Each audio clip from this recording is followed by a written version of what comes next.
Coming up next on American Black Journal, an in-depth discussion about Detroit's financial situation. How did the city go broke? What impact will bankruptcy have on Detroiters? And can the city's structural problems really be fixed?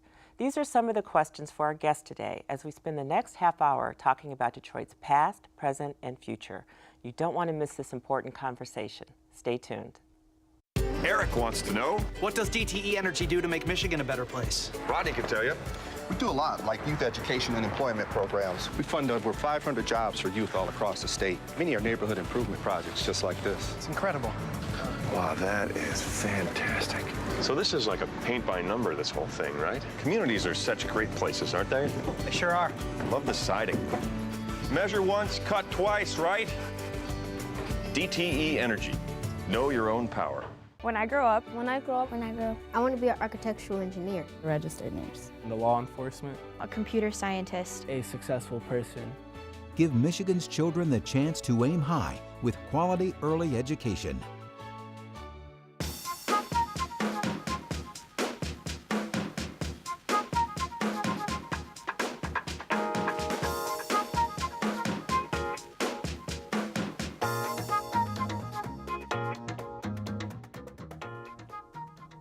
Welcome to American Black Journal. I'm Desiree Cooper, filling in for Stephen Henderson. Ever since Detroit made history in July as the largest city to file for Chapter 9 bankruptcy, questions have been asked about how the city reached this point. By most accounts, Detroit's fiscal crisis has been 6 decades in the making.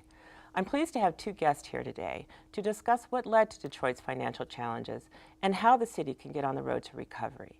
Betty Buss is a former senior research associate for the Citizens Research Council of Michigan. She also served as a supervising budget analyst for the city of Detroit. And we have Peter Hammer. He's a professor of law at Wayne State University and the director of the Damon J. Keith Center for Civil Rights. Welcome to American Black Journal. Thanks. Thank you. Peter, I want to start with you. A few months ago, you wrote a very compelling op-ed that I'd really like to revisit. I think now it's more important than ever. This was before a lot of the developments have happened. You talked about us being in a crisis situation and really starting to look at the wrong things at the wrong time. So you talked about 2 things that we need to look at differently. I want to start with the first, geography. That we're trying to solve Detroit's problems by looking at Detroit only. And you have a quibble with that. Yeah. Something I teach my students is you have to have the nature of the solution map onto the nature of the problem. And one of the core problems is both the emergency manager and the bankruptcy frame look only at Detroit in isolation. You draw the line at 8 Mile.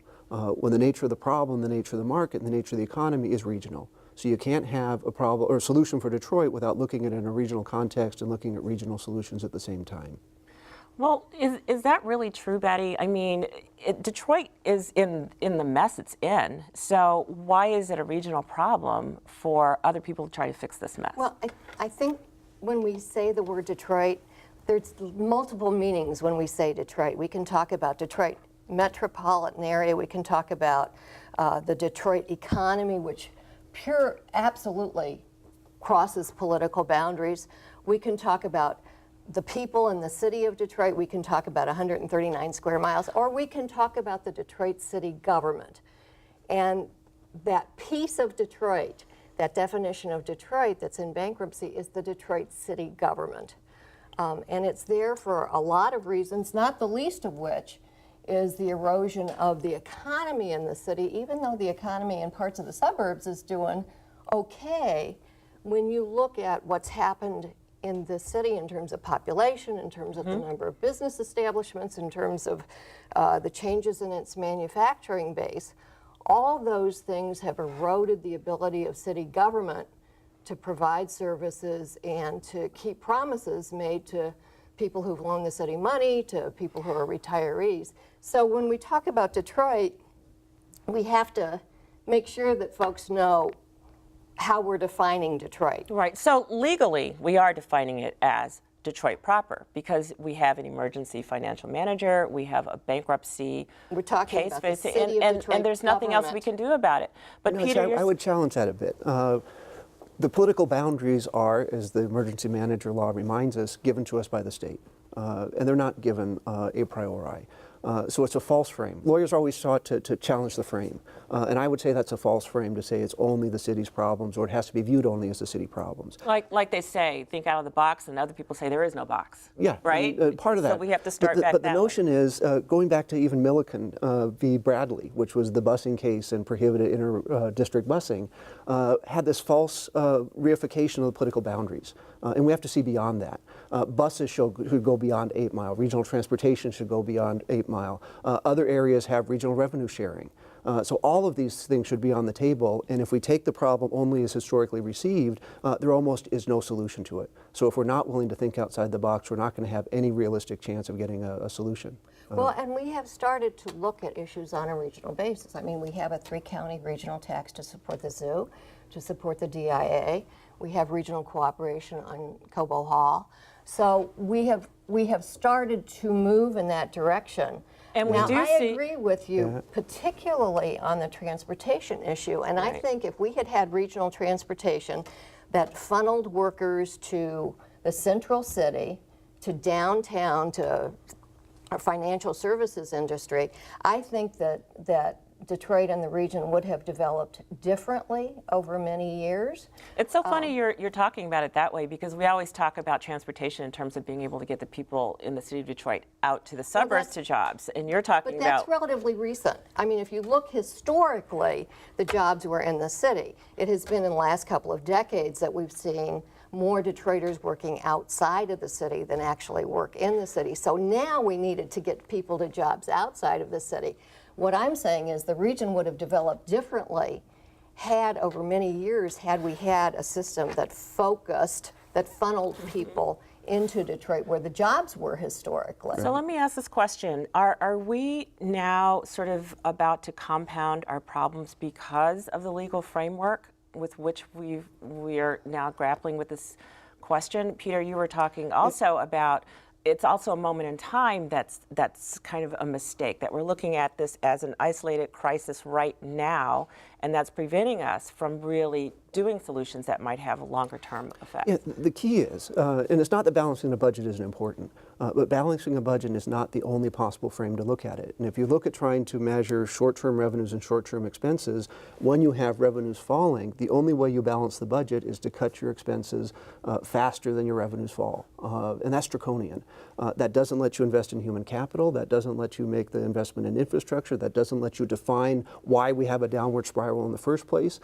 So the frame, again, is one that is forcing us to look at only a very small part of the bigger problem, and could easily put an accelerator on a downward spiral that is already putting some pretty disastrous effects on the lives of real people. Give me an example, because I feel like we're talking a little bit at 30,000 feet. On the ground, what is the kind of decision that we might be forced to make right now that may not really serve us in the long run? Investing in education, investing in public safety, investing in regional transportation.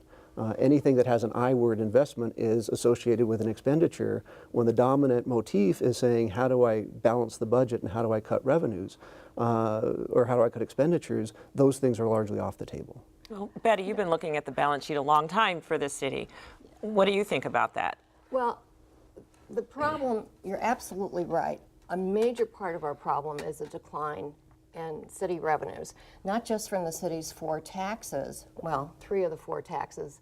Thank goodness for the casino wagering tax, because that's been relatively stable, and if it weren't for that, we'd be in even worse trouble. But also state revenue sharing has declined precipitously over the last decade. But that's not the only problem facing the city government. Detroit used to be a much bigger city, and we all know that the population has declined from 1.85 million in 1950 to 714,000 in 2010. The number of city government employees has also declined precipitously, and at about the same rate. There were about 29,000 City of Detroit government employees in 1950. Now there are fewer than 9,600. That's a result of that cutting. But one of the other results is that there's now over 21,000 retirees of the city government. Right, so we don't have enough people paying in to pay for the people that have already gone. Those folks get pensions and they get retiree health care. And those costs, the pension costs, because and this shows unintended consequences. In Michigan, we have a state constitutional guarantee for public pensions, and it makes those pensions a contractual obligation of local governments. So everybody who worked for government in Michigan thought that their pensions were golden. They really didn't have to worry about it. Right. So when Detroit was having cash flow shortages, and it has had problems for years and years and years, people in the unions, people in the pension boards would say, well, let's do a deal. They were sure they were going to, those pensions were protected because of the state constitution. But now in bankruptcy, they may not be, right? Because all contracts are possibly up. That's one of the issues. Michigan is one of about half a dozen states that has this kind of real strong constitutional protection for public pensions. There's only 19 states that allow their municipalities to file for bankruptcy. And we've never had this kind of thing. Well, we're breaking a lot of ground in a lot of ways, right? Yeah. Municipal bankruptcy. But I would challenge, again, we have mythologies that we buy into, and we let the mythologies define the problem again. When the governor trotted out his color glossy charts with the declining population, we heard the same story. The population was 2 million in 1950, now we're almost 700,000. As if we don't know where that people went. Right? This is not like the rapture where these people disappeared. And where they went and why they went and where they are and where they took their wealth is part of this larger complex problem that is defining why we have declining revenues, declining property values in Detroit. And we haven't said the R word yet. Right? My mantra is you have to deal with this issue in terms of race, regionalism, and reconciliation. And now looking at those dynamics of all three of those, there isn't a road ahead to regionalism or to an economic future for Southeast Michigan. Well, I mean, we've had so many reactions. And again, this is defined by, we call it what it is, and then we stick with that, right? And so it's Detroit's fault, and Detroit is in bankruptcy, and Detroit has made all of these bad decisions. And it doesn't affect us. And yet we're now looking at our art collection at the DIA at risk. Is that a regional problem, or is that a Detroit problem? They care about the art, right? What I will say, the real treasure in Detroit, go to the elementary schools.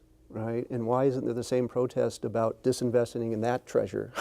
Not that art isn't important, and I'm as elitist as anything else, loving art and wanting to save the DIA, but it shows you where values are, right? Regionalism for the DIA, regionalism for the zoo, right? Regionalism for Cobo Hall, not a broad view of regionalism that says we live in the same community, we have to honor each other as human beings, and that each one of us has the same value. Well, do we really have to do this brinksmanship at this point to kind of rattle everyone's cages so that they kind of see, oh, wow, this could affect my bond rating and I'm not in Detroit. This could affect my access to culture and arts even though I don't live in the city. I mean, is this kind of a wake-up call for our region? The problem is we only see change when we have a catastrophe. We have recognized the problems for decades. We've talked about the problems, but change occurs when there's a crisis. We had votes for regional funding for all kinds of art and recreation facilities and programs back in 2000 and 2002, and they were defeated. They were defeated. When it became clear that if we didn't get regional support for the zoo, we were going to lose our zoo, that's when the voters approved that tax. When it became clear that the DIA was going to close if we didn't get regional support, that's when the voters stepped up to that. So it really takes a crisis. Well, we got one now. We do. We do. And the question is, how are we going to solve this? We are in federal court. We are bound by the legal definitions of the city of Detroit, the political definitions of the city of Detroit. We're bound by the Chapter 9 provisions in this process. And there are going to be far-reaching consequences, not far beyond Michigan, in terms of how expensive. I have to compare this to the national conversation we're having now about the debt limit and the budget itself, and so a question that I have is like, do we get through this and negotiate later? the way we're having that conversation on a national level, or do we really start grappling with these things now? Peter, what do you think? Yeah, some things are set in motion, right? We've pulled the trigger on the emergency manager, and supposedly he's going to solve our problems in 18 months. We've pulled the trigger on bankruptcy, and we've started a very elaborate thing that changes Very ground expensive. rules in many ways that are beyond now city and state control and in the federal bailiwick. When you have a complex problem, just as you're saying about timing, you have to think about sequencing, right? And you have to think about how the pieces are going to fit together over time. The smart thing to do now is to imagine that we're on these trajectories, where are they going to take us, and what are the three things we need to be doing later. But as I said before, race, regionalism, reconciliation. If we leave the understandings of history behind, we're not going to change the forces for the future. You brought up race now a couple of times.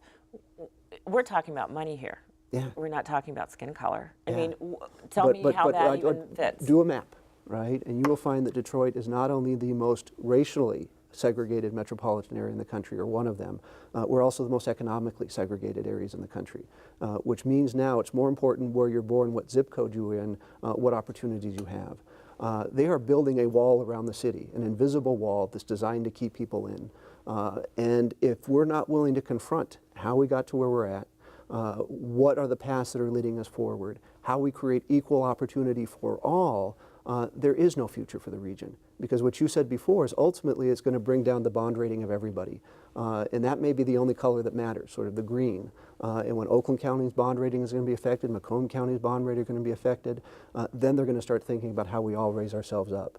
But if we let ourselves be isolated and segregated, then everybody's in their own little fiefdom, and there's no bringing the community together and no possibility of forward progress. Betty, I'm wondering, you know, once this whole legal process is cemented, and we don't know what kind of decisions are coming out of it, even though we can kind of see what directions it looks like we're taking there. So what's our first step out of this process to really then start addressing some of our long-term issues? Well, I think fundamental to the process we're in is defining what city government is going to be responsible to do. And unfortunately, there aren't the kinds of resources that we would like to see available to do all the things that need to be done going forward. And so I think we're going to have to come to a decision about how much can city government do? What are the resources that are available? You know, is that clean and safe? Is that focusing on basics? A lot of folks think, and me included, that if you do clean and safe well, that some of the other economic development issues start to resolve themselves in the general nature of things. Mm-hmm. Bankruptcy doesn't provide an avenue to address the problems that you're concerned with. And you can argue that it doesn't provide an avenue to address these fundamental causes, but it does provide an avenue to do some very constructive things. And we all have to hope that after another year, I think it's going to take a lot longer than that to get through this, we come out with a city that's able to support itself, that has redefined what city government is responsible for doing, and that we've got a structure in place that allows the city government to accomplish its mission effectively. Well, we're not going to be able to repopulate quickly enough to write our tax base, to get our revenues right-sided at this point. We can't really cut government much more. But one of the things that people don't realize is that the city of Detroit has the most diversified tax structure of any city in the state. And the revenues that it gets from those 4 taxes are much more on a per capita basis than any other city in the state gets. And even with reduced revenue sharing, Detroit still gets much more from revenue sharing on a per capita basis than any other city in the state. So people matter. The more people we have, the better it's going to be. But I think, again, we've got to be realistic in the sense that any plan that is thinking of getting back to 2 million people in the city is just not going to work. Right. The most sad prediction, but the most realistic prediction is probably going to be a continuing decline in the population. maybe stabilizing at 600,000, maybe stabilizing at 500,000. The reason that we don't have revenues and expenditures balancing despite some of the favorable characteristics that you talk about is in part the legacy cost not just of pension and health care, but of the footprint of the city. We're living in many respects in a ghost town. And there has to be a complete revamping of city services. I often, just as an illustration, I often say, how many times am I sitting at a stoplight and there's nobody there? Yeah. You know, it's like, why is there even a light in this intersection? And I think it does speak to that ghost town. It is, you know, is going to take radical thinking. It's not going to take sort of marginal safe thinking.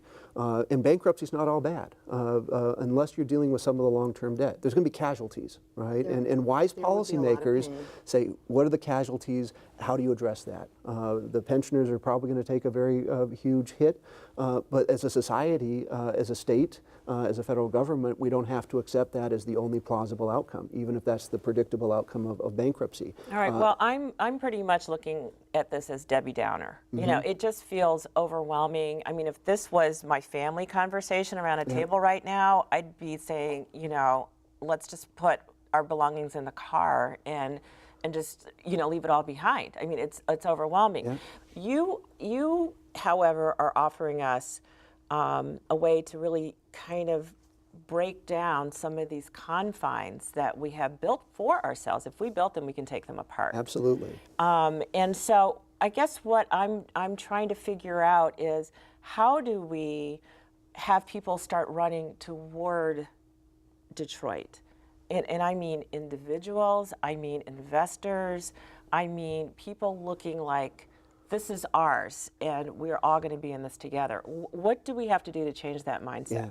Well, two things at least. One is you've got to deal with the people in Detroit with respect and honesty and make them empowered citizens. And that's one of my other critiques of the emergency manager, that you're freezing out civil society.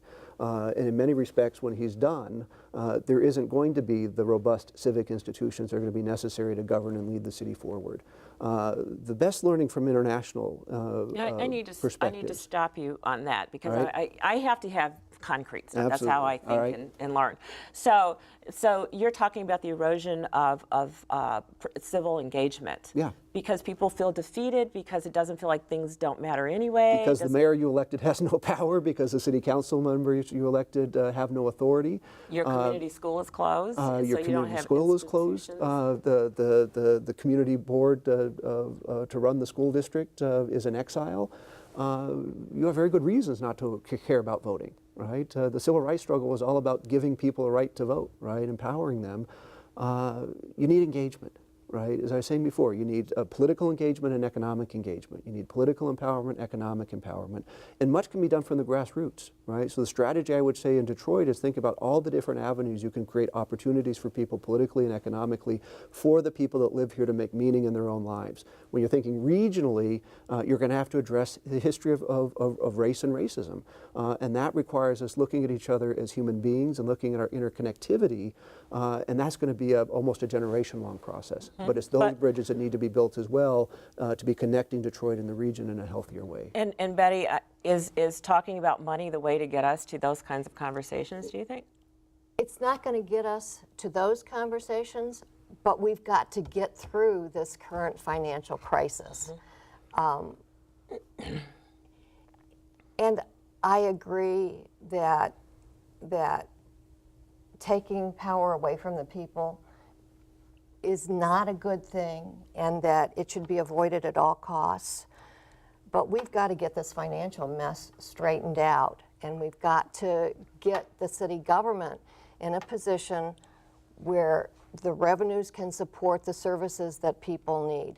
That's an immediate crisis that has to be resolved, and I absolutely agree with everything you said, but we've got to get through the immediate crisis right now. Well, hopefully we'll get through that crisis with something left for us to still build from and to keep these longer term goals in mind. I think that's really the key here, is like the future is not the crisis. The future is after the crisis. I wish we could talk a lot longer. We'll have to do this again. Thank you so much. Next month, Detroiters will go to the polls to select a new mayor and city council members. For the first time in nearly a century, talking about engagement, the voters will elect council members by districts. American Black Journal and Detroit Public TV want you to learn about the candidates for Detroit City Council. So we've produced a series of debates that can be viewed online at myvote.org. That's mivote.org. That's our show for today. Thanks for watching. We'd love to hear what you thought about today's program and get your ideas for future topics. Connect with us on Facebook and Twitter. We'll see you next time on American Black Journal.